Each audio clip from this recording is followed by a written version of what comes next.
Welcome to Inside of the Pleasure Studio podcast, where we strip down truths and bear it all as we get real about all things sex, intimacy, and relationships with oneself, another, and the world around us, celebrating the joy of being fully alive and exploring what it means to live a life rich with passion. Every episode, we confront the conventional and break open the cages of censorship as we explore the untamed and often unspoken aspects of intimacy, cutting through the bullshit as we challenge sexual norms and provide you with the unvarnished truth about what it takes to have a fulfilling sex life. So if you're ready to dive into honest and very often provocative conversations that empower and enlighten, you've come to the right place. I am Melissa Louise, your wild host, bringing to you fearless honesty on this unapologetic journey as we talk about sex, love, and life in ways that are smart, fearless, and fun. Because, lover, this is not just about pleasure. It is a fucking revolution. Hello, lovers, and welcome to another episode inside of the Pleasure Studio. And today I want to share with you a really beautiful story about a couple that have just created an incredible breakthrough in their relationship that I've been working with.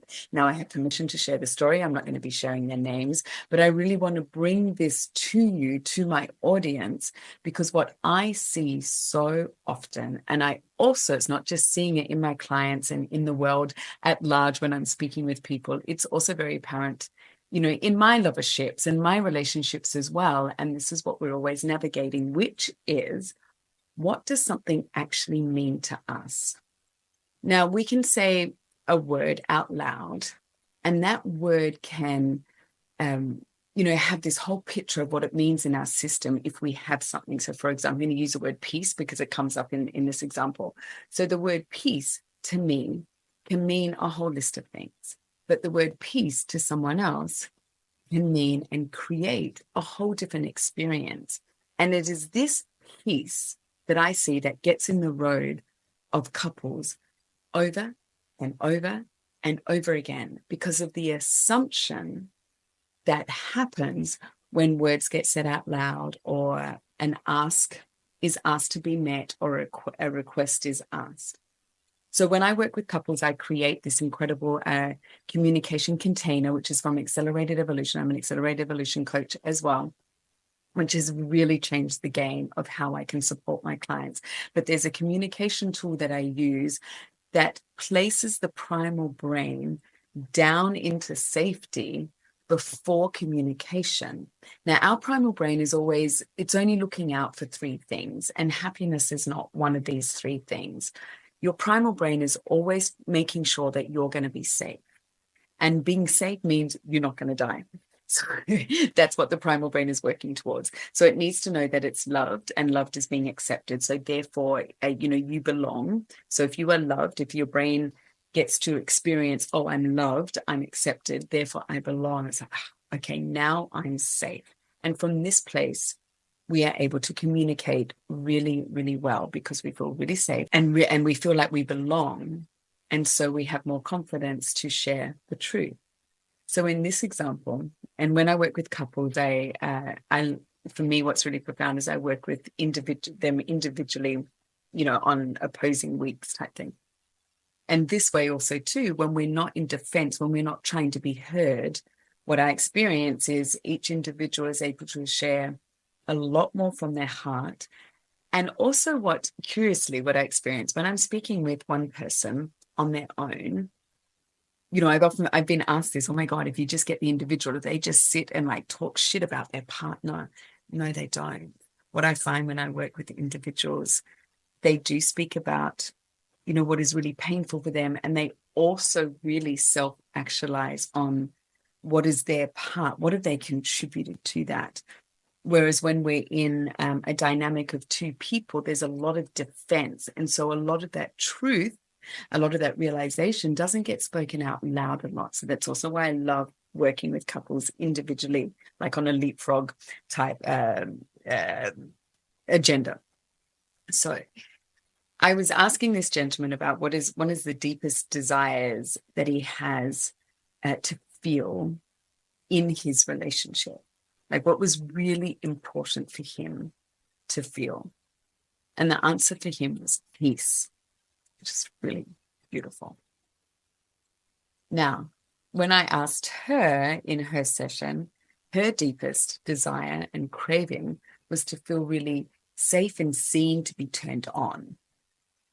Even right there, you can see the difference between the masculine and the feminine. The man's got one word, and he had other. There wasn't just one word, but it's just one word.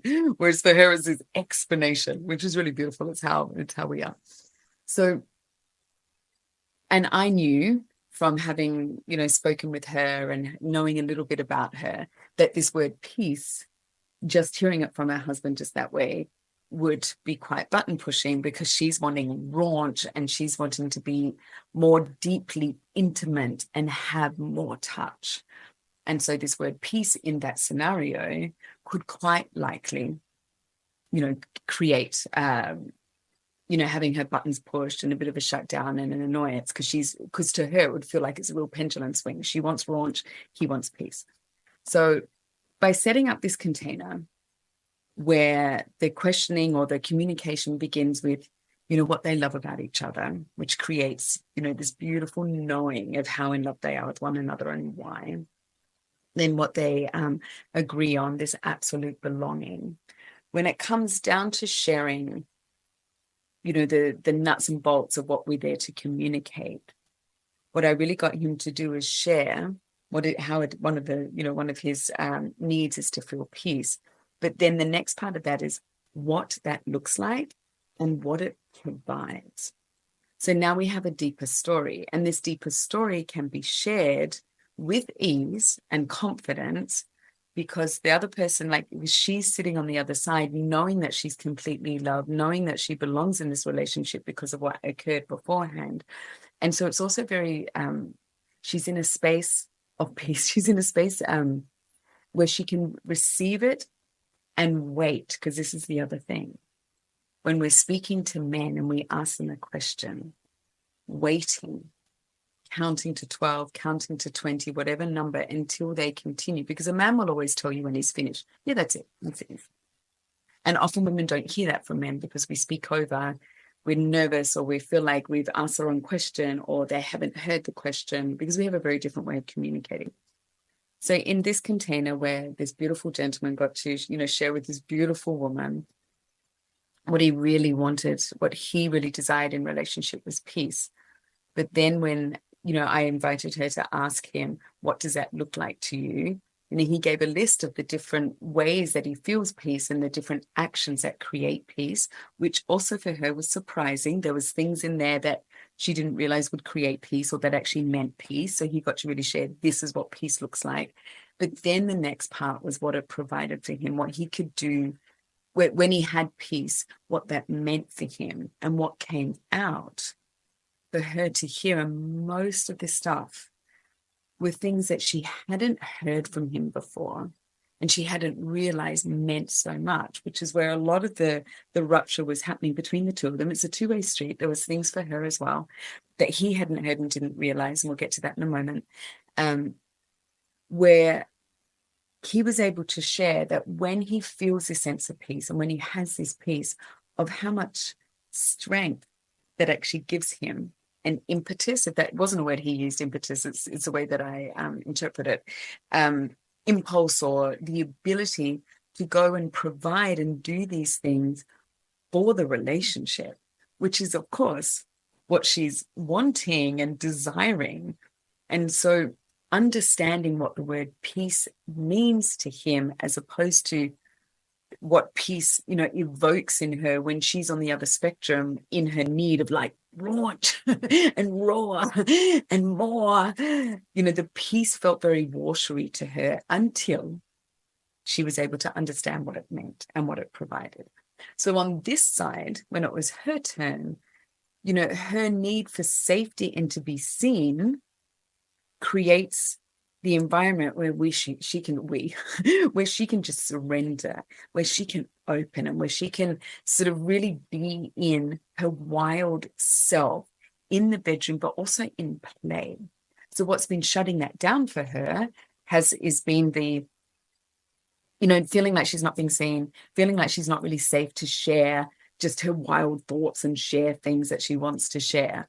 And also not really being noticed. So that has been holding her back from fully being her. And of course, over this side, he just wants her to be herself. So when she was able to share with him what being seen provides for her, but also what it looks like, it was all of these beautiful, aha moments and his eyes widening, just sort of starting to truly understand. I'm going to say the word simplicity, but it's not simple when we're dealing with the heart, but how the little things that he didn't think would even create such a difference. So he said, well, that's not going to create a difference. And that's so minuscule. It's not a grand gesture. And here she's showing like just saying that word, just doing that. And one of the things that came up is one of my big things around safety. So I really want to share that because a lot of women, when I speak about this or when they experience this, how they feel in their nervous system is really profound. And yet they're not even really knowing to ask for it. And so we have a lot in our culture, especially up in the West, that this type of safety and this type of caring for the female space, it is present. I'm not saying it's not, but it's not as common as it. I live down here in Mexico and in, living in Central and South America for a long time, it's very common. And I'll get to that in a moment. But where this sense of safety and being seen just had her so relaxed, which of course then, fires off his peace, like he feels at peace with his woman because she's so relaxed and soft. And then from that place, she's just, God, I want to play. I want to be naughty. And that, of course, is, what a man wants out of his woman, yet without the safety and being seen. It was very difficult for her nervous system to be in that place.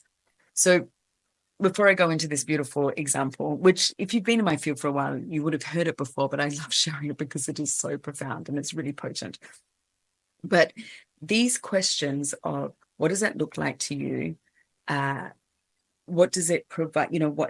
Even being able to share without waiting for the question, sharing like, okay, I want to feel peace. And this is what peace creates for me. But in a container where there's a beautiful back and forth, where the person who is listening is truly receiving and listening. It's not a conversation. And so when I hold these containers, this is one of the very first things that we place on the table. This is not a conversation. It's not conversing. It's not to agree, disagree, to add on. We create a space where these things can be spoken out loud in such a beautiful way that they can be heard. And then, of course, the nervous system is in a place of being loved and belonging, so it can really receive it. So I just wanted to share that story because I hear on a daily basis, and I also experience it. We always have our own work to do. I also experience it in my loverships where I get to really witness myself. Oh, that's an assumption of belief. Like when that got said, or I haven't heard from him 2-3 days, or the messages that come through are not, I feel like, oh, I don't really feel like his lover right now. And then my head can run. I mean, when my head can run and we do our work and go, is that true? Is that not true? And looking at how much we place assumptions into our reality. We allow the assumptions to create the reality and we're reacting from that. Or we're putting energy out to that, which has got nothing to do with that story. So this is our beautiful constant, having to check in. My brain is telling me this and it's not true. But I love this, this beautiful moment that we had recently on the call with this couple of just watching both of their systems fully relax and open. They're a team relationship. This is your team building. It's like this beautiful place. We're coming back in together. It's like we're such a team and creating these, creating for the needs to be met for one another to keep on creating the depth of the relationship. So the thing I wanted to speak about safety and just quickly is, because it was her thing as well. And the reason also too is like this dear gentleman, he'd never even thought of it before and didn't even realize and said, oh, I do that sometimes. It's like, yeah, but if you're able to do it 9 times out of 10, please. And that is like when we're out in public in really taking care of the space. And I know why they sparked this off because I saw something last night coming home actually that really, there was a visceral experience in my belly when I saw it. And it's like, oh, how important is this safety piece? So when, for if gentlemen, if you're listening to this, like if you're walking down the street with your woman, place yourself between the traffic and her. If you're putting in this, and this woman who I'm working with this couple, we brought it up, she brought it up, and it was just like, I so related to what, when she was sharing that with her husband, is just to be moved, and just the softness it creates, that you're not next to the traffic, that, for many, many reasons.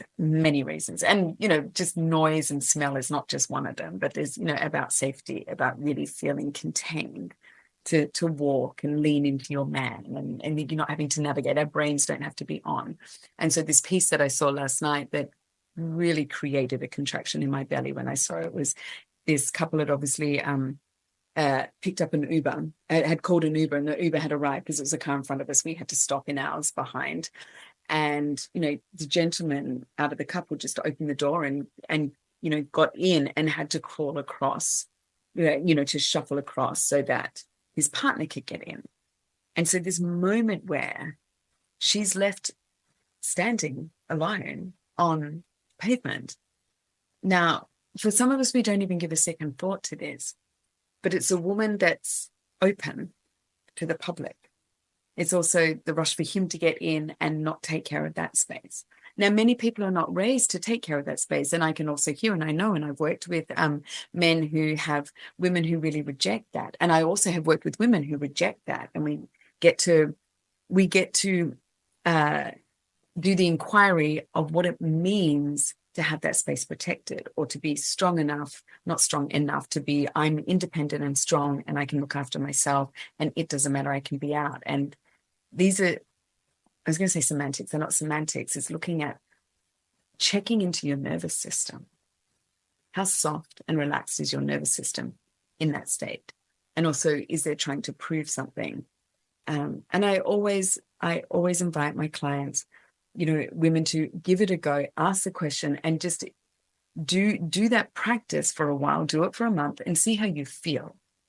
I haven't met a woman as of yet, and I haven't worked with a woman as of yet who's done that for a month and her nervous system was exactly the same and she felt no difference. There always is a difference. And then we look at the stories behind things. And also with men, when I'm working with, these beautiful men I get to work with, where their partner, where they require that from them, and they say, this is what I'm going to be doing, but just allow me to do it for a month. And just watching the softness and watching a different connection start to cultivate between the two of them. So everything in all of my work, and also whenever we're doing our own work and whenever we're trying out new things in a relationship or in our individual lives, everything is curiosity and information.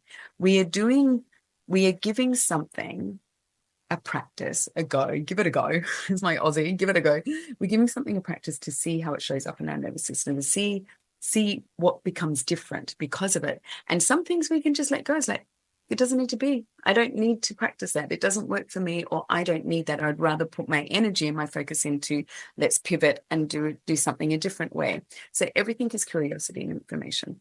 So I hope this story really inspires you, because it's so beautifully, deeply in my heart, just, being able to witness and support this couple in this way. And if you would like to see what it's like to work with me, there's, there's a link below, click the link and book a call on Calendly so that we can have a chat to see if we're a good fit to work together. And in the meantime, just keep following, subscribe to my YouTube channel, make sure you're on my email list in Substack, and also follow me on Instagram. And please, let me know how this landed with you below in the comments below. And until then, always with pleasure. Fill your life with pleasure. Tether your life to pleasure, because you're worth it. And this is what we're here for. So much love, lovers. You have been inside of the Pleasure Studio, where all things intimate are up for discussion. Thanks for getting real with me today, and I hope you enjoyed this episode. If this conversation sparked something within you, do not hesitate to share it by emailing me via the link below. If you're not already, you can follow my good tush on the social media handles also below, and make sure to hit subscribe. Tune in next time for more truths about pleasure and passion. Until then, stay bold, courageous, and truthful as you explore your pleasure your way.